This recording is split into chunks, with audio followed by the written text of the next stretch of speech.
Isang magandang araw na naman sa inyong lahat mga ka-J lovers. So may aayusin na naman tayo dito. So pasensya na kayo kung medyo ma-bright yung kuha natin kasi medyo maaraw ng konti.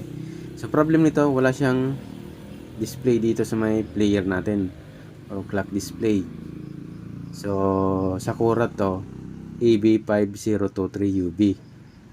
So yan yung problema niya mga ka-J lovers kasi hindi mo siya mapatugtog o mapatunog dahil hindi mo siya makontrol. Wala siyang mode na magagamit sa auxiliary, USB, Bluetooth kasi hindi gumagana tong display dito. Yan USB natin dyan, hindi gumagana. So bali binuksan na natin. So dito tayo magpo-focus muna mga ka-J lovers. So titingnan nga natin.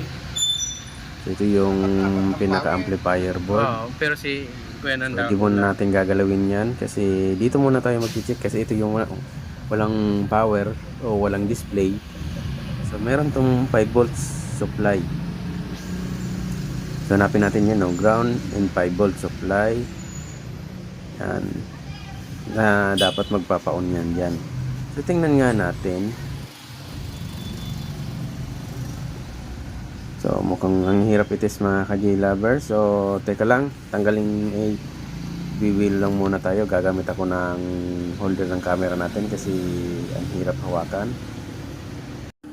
So bali ito, naka-phone holder na tayo. So test nga natin, ito yung supply ng player. So dapat may masukat tayo dito 5 volts. So kung wala, may problema. So tingnan nga natin. So hindi pala naka-on. Pasensya na mga J lovers. Ayan, on natin. Naka-on na siya. Okay.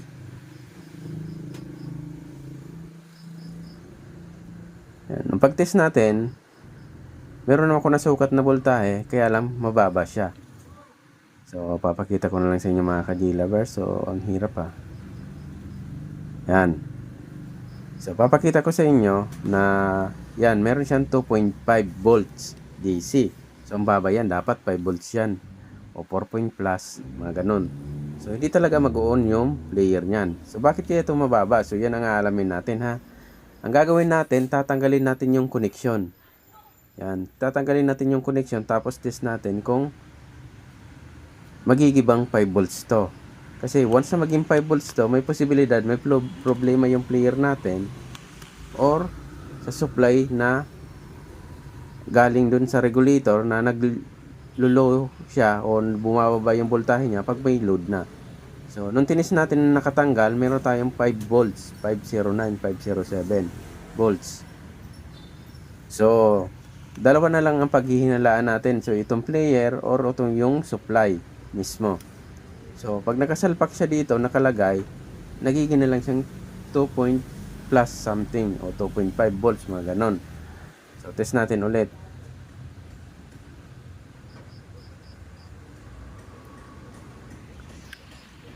Yun o, kita nyo, 2.5. Bumababa siya pag nakalagay. So, hindi natin alam kung saan may problema. Baka may leak o may shortage din sa player or sa supply talaga may problema. So, baklasin ko lang tong supply. Ay, itong player. So, bali ito na mga ka-J lovers. Natanggalan natin yung player. So, ang gagawin natin, hook up natin to ng power supply. So, 5 volts yung i-hook up natin. Titingnan natin kung magkakaroon to ng display. So, once nagkaroon to ng display na hindi siya namamatay, ibig sabihin sa supply yung problema. So, check tayo dun sa pinaka main amplifier. Nandun kasi yung supply na 5 volts. Pero pag ito walang display, so dito tayo sa player mag-check. So, pwede rin itong capacitor dito, filter capacitor, may leak. Kaya kinakain niya o nagda-drop. So, tingnan nga natin. So, babaan ko lang yung ampere, mga at least 1 ampere, 5 volts. So, tingnan nga natin. Tapos, aalamin natin kung magkaka-display ba. Hook up ko lang siya mga ka-J lovers.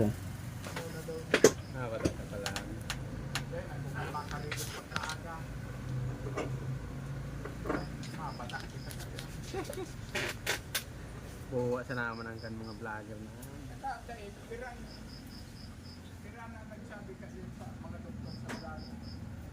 So, nakaset na yung bench power supply natin na 5 volts and 1 ampere. So gumana naman siya, naka-blue. Ibig sabihin Bluetooth. So hindi nyo lang makita dito sa camera natin yung nakasulat. At least meron siyang meron na siyang supply o display. O naka-FM na tayo, 9.70 plus something ngayon. Naka 5 volts tayo. So mababa lang kinain niya na supply, point lang, milliampere lang. So ibig sabihin good yung player natin. So walang problema dito sa player. Yan kita nyo. Hindi naman namamatay. Okay yung power ng player. So ibig sabihin, check tayo dun sa pinaka-amplifier. Nandun yung problema. So dito. Yan. So yun, nandiyan yung regulator nakadikit sa heatsink. So ito 5 volts. Dadaan yun dyan sa kulay itim na madaming wire. Papunta na yan dyan sa board. So next natin ay check tayo. Tapos baklasin na lang natin siguro to. So tanggalin ko lang yung mga tornilyo ng amplifier natin. So dito tayo mag-check mga ka-G-lovers. Yan.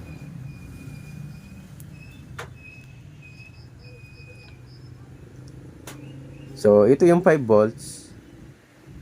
Tapos katabi niyan ground. So dyan tayo mag-check.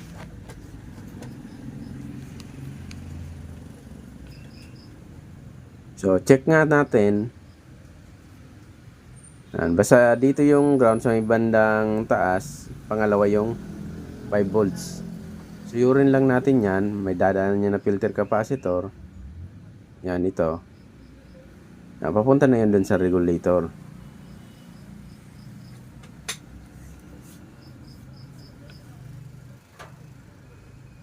Yan, papunta na yan dito.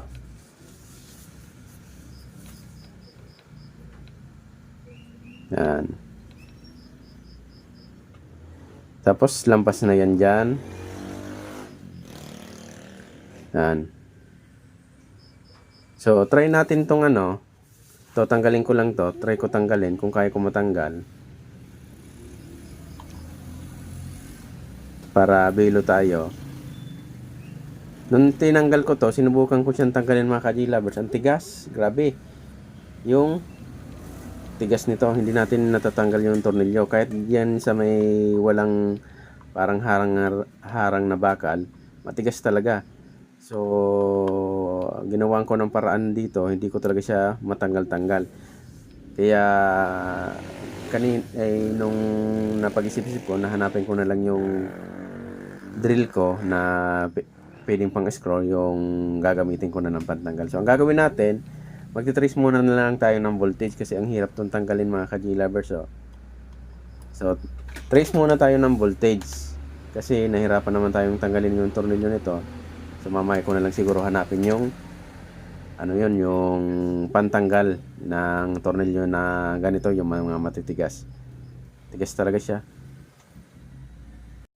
So bali dito nakasit up na yung multimeter natin sa DC. So trace na tayo. So ground, ito yung 5 volts. May 5 volts yan tandaan nyo. Dadaan siya dito, 5 volts. Yan, pupunta siya dito. Hanapin lang natin kung saan bagsak yan. Siyempre bagsak yan dun sa regulator. So dadaan siya dito, yan, iikot. So mali pa yung nasundot natin. So hanapin ko lang mga ka-G-lovers. So 5 volts. Dadaan siya dito.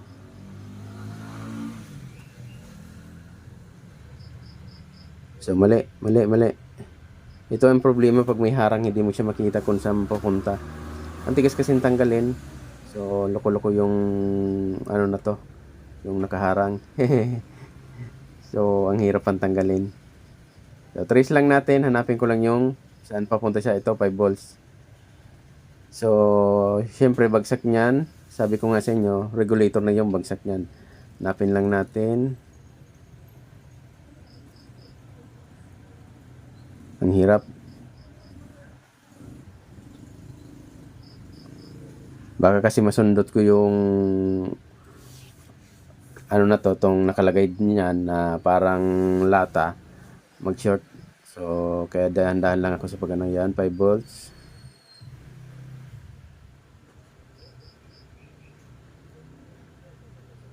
So nakuha na natin dito, yan yung bagsak sa regulator na nakadikit sa heatsink.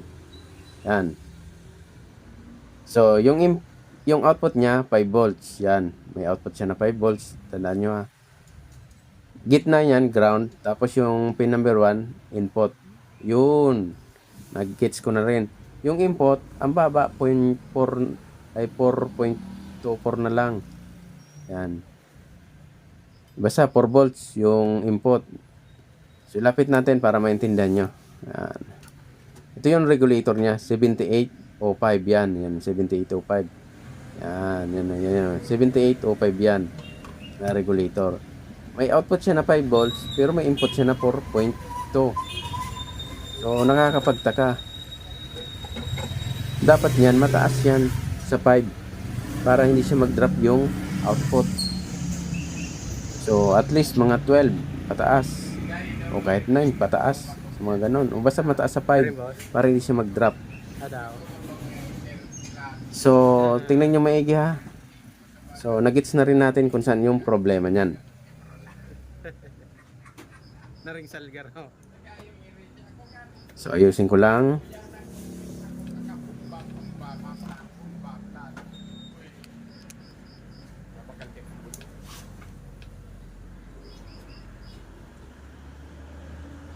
So, tingnan nyo, ito may 5 volts.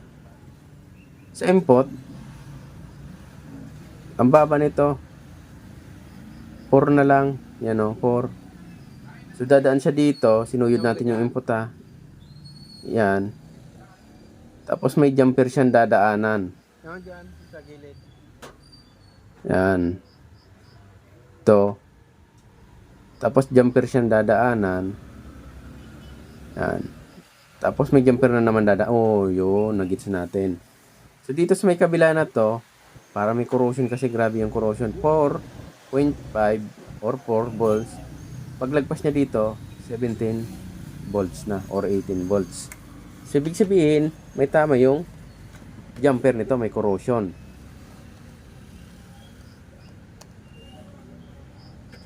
Yan. Nung sinilip ko dito, di ko siya makita. Kasi medyo madumi.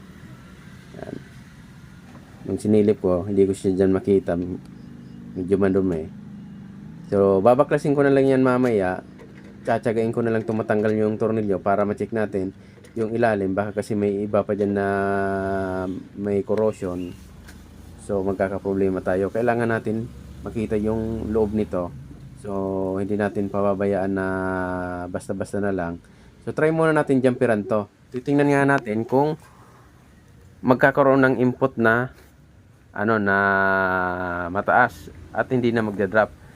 So, yan muna yung gagawin natin. Pag na-confirm na natin na okay na, so baklasin natin yan. Kailangan natin talagang baklasin yan kasi aayusin natin. Baka kasi may mga iba pa dyan na tinamaan. So, chinik ko muna kung may tirang voltage. Wala naman tirang voltage. So, safe na tayong linisin to. So, try natin siyang jumperan muna. Ang hirap ang aton suldahin mga ka-G-Lover dahil sa corrosion. Yan. Kita nyo? Ang hirap. Lapit natin ha. Pakita ko sa inyo. Yan o. Corrosion o. So, hindi natin alam kung pati ang ilalim nito may corrosion din. So, importante. Kailangan talaga natin tanggalin yung tornilyo nito. Mahalagang matanggal natin yung tornilyo. Yan. Jumper lang natin to. So, titistingin lang natin kung dito lang talaga yung problema. Kita nyo ang hirap talagang suldahin, no?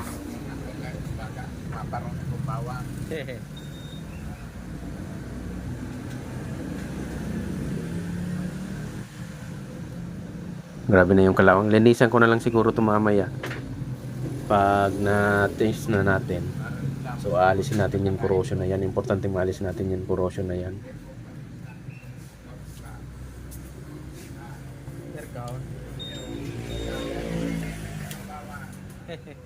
So, sinilip ko dito. Yan. Yun, kita nyo yung puti na yun. Corrosion yun. Yun. Yan. So, tapos may nasilip ako dito, yung dalawang transistor, yung kalawang, yung 551 na dalawang transistor. So, brinas ko pa siya dyan. Yan, kita nyo. So, pag naputol na tuloy, yan yung corrosion sa loob. So testingin natin, jumperan natin mga ka-G-lovers, tapos paganahin natin kung gumana na. So malalaman natin kung yun lang talaga yung dahilan kung bakit wala yung display o nagda-drop yung voltage na 5 volts, kaya nawawala ng supply o nawawala ng display yung player natin. So importante majumperan ko muna to para makapag-test tayo. So tatanggalin na rin natin yung jumper pag na-confirm na natin na okay, kasi babaklasin natin yan. So hindi tayo testing na nakalagay na lang ganyan, naka-jumper na lang. So baka may problema pa yung ilalim. Kaya importante ma-check natin na maigi hanggang ilalim. Kahit medyo mahirap na tanggalin yung tornilyo. Hehe.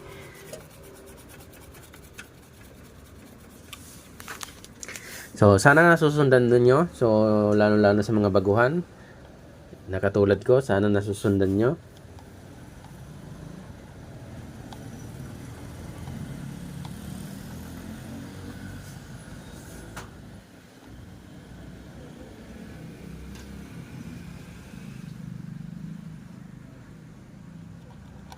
Nalinisan ko na siya. Pwede na siguro itong jumperan kasi naalis na yung mga konting corrosion. So pwede na to.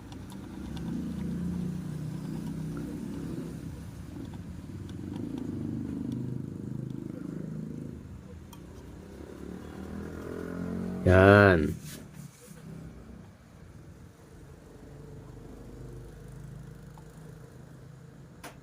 Okay. So ito na yung jumper.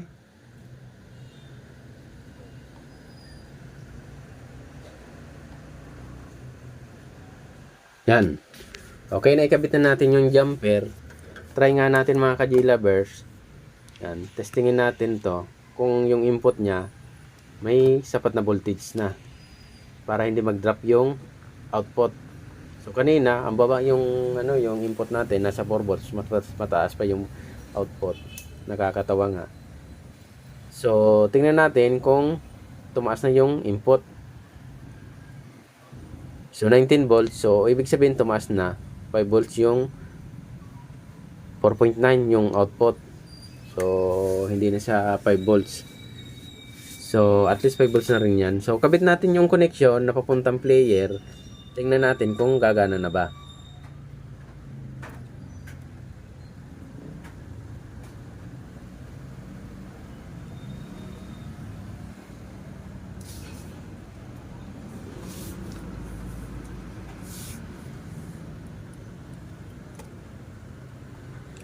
Yun, naikabit na natin.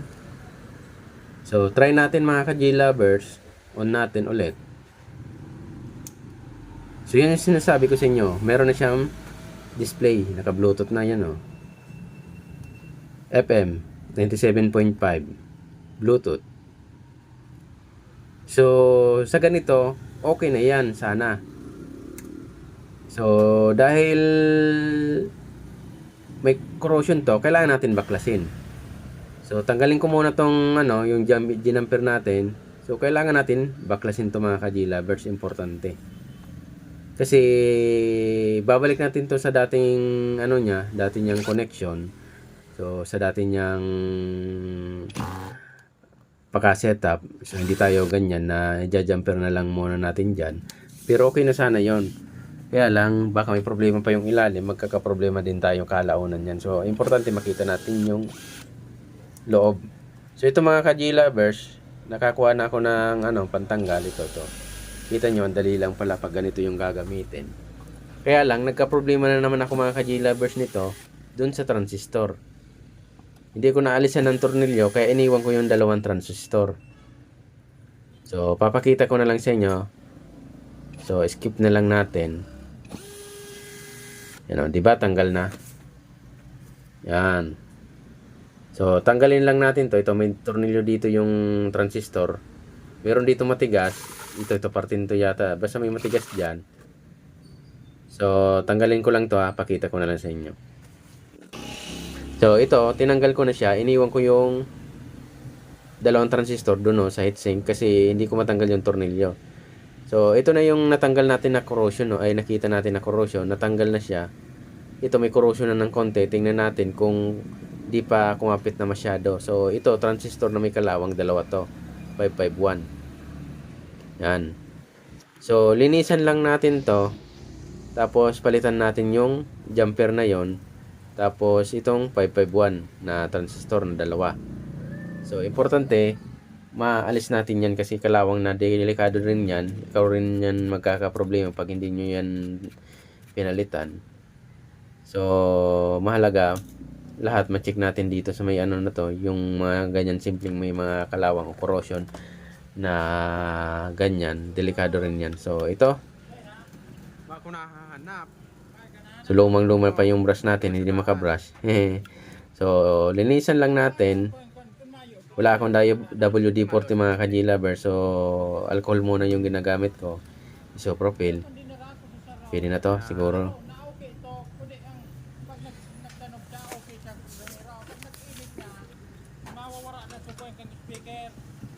Yan.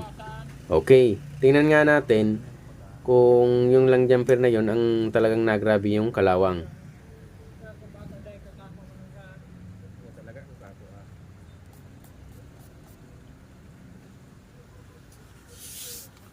So, linisan lang natin na maigi ha. Sige na. Yan sa laog. Yan, dyan. Yan ko pa inubos. Yan na.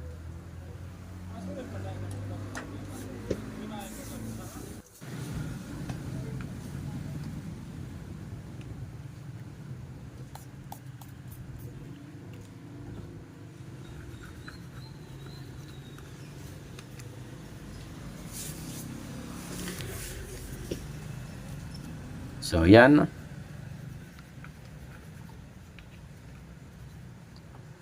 So, okay na to. Tingnan natin. So, yung isang may corrosion, wala naman talagang corrosion na. Naalis na natin. Yan, hindi naman siya kinalawang. Ito lang talaga yung problema. Naputol na. So, kailangan natin itong palitan. So, ang gagamitin ko, yung sa diode, medyo malaki ng konti. So, kaparehas niya ng laki. Kasi kung resistor na pa ay ilalagay natin, medyo maliit yon. So, kailangan i-match rin natin sa dati niyang laki na ito kinalawang na paa o yung jumper. So, yun na lang ang gagamitan natin, yung sa diode. So, yung sa IN 4148. So, ganun. So, tinggalin din natin tong isa pa na 551.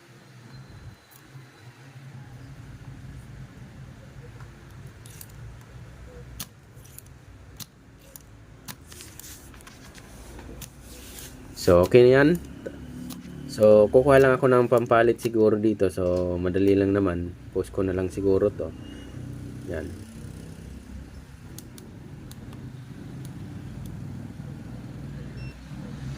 So, ito, kakuha na ako ng pampalit. So, test lang natin. So, 5551 to. Okay, good. 0.6. Good.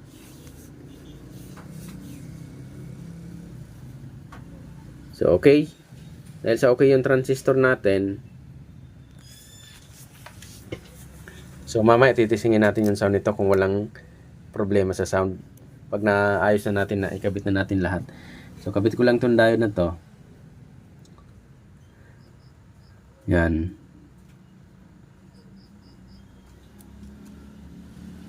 So, sa pag-repair nito mga ka-J-Lovers, mabusisi lang talaga. So, talagang tiyagaan lang. So, nakakabagot din. Pag hindi mo talaga hilig to, mababagot ka nito. So, pero pag talagang gusto mo rin, talagang nakaka-enjoy din naman, nakakalipas ang oras. So, ito yung sinasabi ko sa inyo mga ka-J-Lovers. Gagamitin ko yung sa diode kasi same na laki niyang sa jumper. Yan o, kita nyo. Pag gumamit kasi tayo ng maliit, delikado, baka ganoon din, mag-corrosion o maputol agad. So, itong dalawa na yung palitan natin. So, magkasunodan o magkasunod yung galing sa supply papuntang kabila na jumper. So, pares na natin siyang palitan.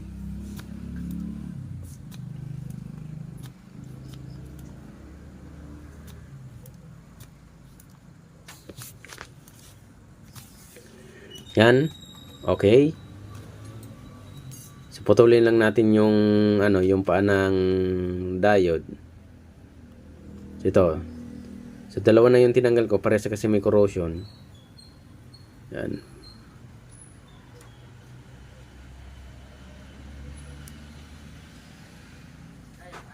So, kabit lang natin to mga ka-G-lovers. Yan.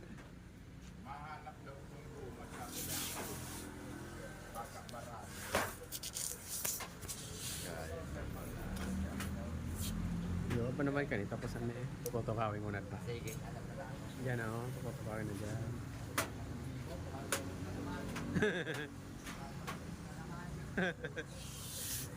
Yan pinakamasirang pagkapangod tumaturog-turog. Okay. So, may harang pa siya. So, aalisin ko lang yung harang niya. Hindi ko pala natanggal yung harang nito. Kaya medyo nahirapan tayong ibalik yung, yung jumper. So, alisin lang natin yung harang. So, mas maganda siguro kung mayroon sana tayong WD-40 para tanggal talaga yung mga kalawang. At least, hindi rin kung umapit agad yung mga kalawang dyan. Pag nilagyan na natin ng WD-40 yung mga ganito. Kaya lang naubos na yung WD-40 natin. So, alcohol na lang ginamit ko. Pwede na to. Yan, napalitan na natin. Yan, naikabit na natin. Yung isa pa, kabit na natin. Yan.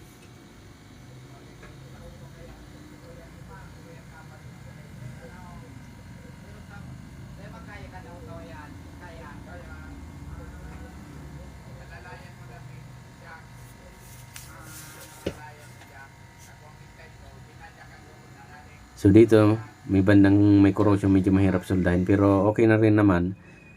Lilinisan ko na rin yan para maalis yung talagang kalawang-kalawang dyan sa may bandang taas. So, yung corrosion yan, linisan natin na may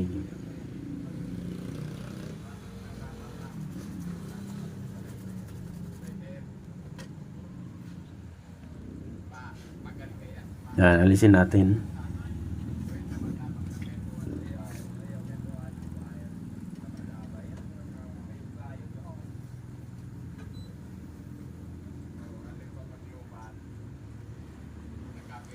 Okay. So, kapit natin yung isa pang yung isa pang jumper mga ka-G-lovers.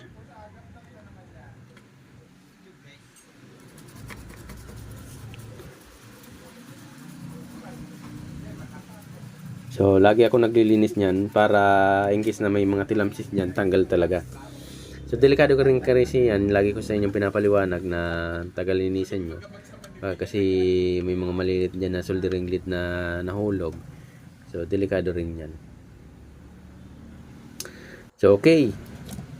So, nakabit na natin yung dalawang jumper. So, ito. Nilagay na natin yung output. Yan, kabit na natin yung output.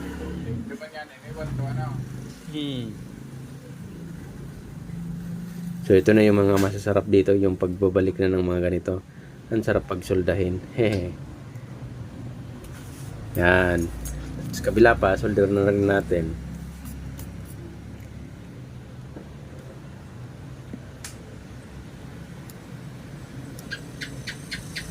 Hindi ko pala naputol yung 551 pa ng 551.